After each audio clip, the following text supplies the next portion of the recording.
Hello, everyone. It's Andrea, and welcome to this edition of Talks in the Car.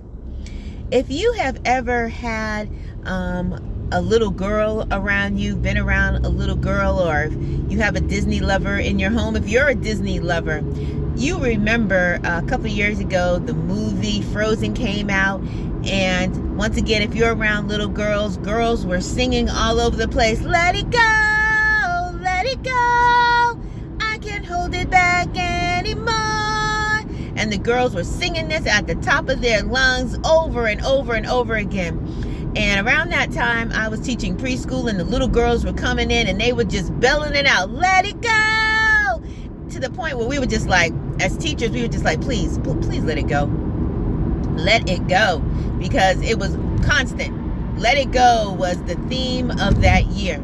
And so today I wanted to use that, let it go, as a theme for today's discussion. Oftentimes we go through things, we experience things, and we do not let it go. We carry these things, we store things in the back of our minds, we put things in our bags, in our purses, in our wallets, and we just carry these things and we don't let it go. Not understanding that the things that we hold on to affect our present. They affect our future. And so I want to encourage you today to let it go. And that's not an easy thing to do, especially when we've experienced hurt, when we've experienced disappointment, when things have happened that have really affected our lives, affected our hearts, have broken us in some ways. But we have to come to a place where we have to let it go. And once again, it's difficult to let things go, particularly when our hurts and our disappointments and things of that nature have taken place at the hand of someone who we've loved, someone who we've trusted. But in order to be effective people, we have to let it go. We have to find ways to say, you know what? Yes, this happened. Yes, this hurt me. Yes, this broke me. Yes, I may not know what my next move is, but we have to find a way to let it go in order for us to move forward. We have to let it go. And this was a lesson that I had to really learn. I experienced a great amount of pain and hurt over the years. I was in an emotionally and mentally abusive marriage. And some of the things that took place during that time caused me literally nightmares. I was distraught. I was hurt. Could not get past it for a long time. And then later on, I was in another relationship where I experienced some deep hurts, came home to see some things that were hurtful and just a lot of things. And I had a hard time letting it go. But I came to a place, and it was nothing that was overnight. It was nothing that I was able to just let go of it in an instant. It literally took years. It literally took time.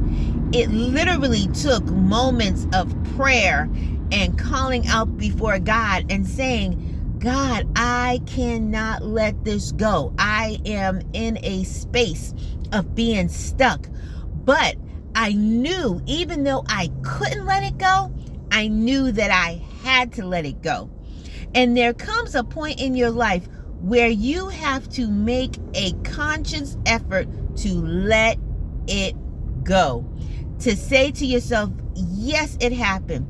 Yes, I was hurt. But holding on to this hurt, holding on to the details of what happened is not helping me. In fact, it's injuring me more. The more that you think about it, the more that you relive it, the more that you go over things over and over and over again, that's not helping the healing process.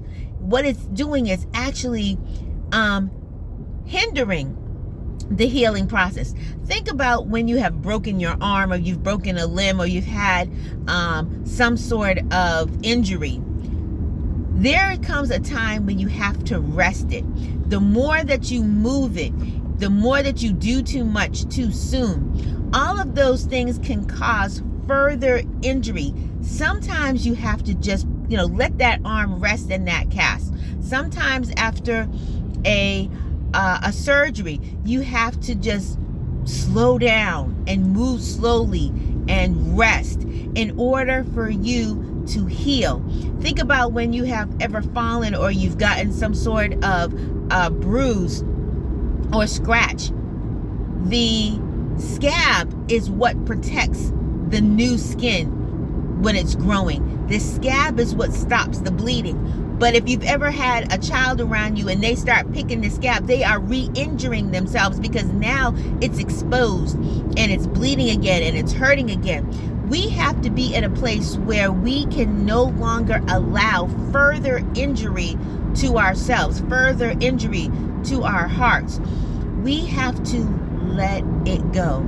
And again, it is not easy to just let go of things that people have done for us, to forget things that have taken place in our lives, to just walk away from the injury that may have been caused by others. But in order for us to heal, in order for us to be what we need to be, in order for us to rise up and be able to move forward, we have to let it go.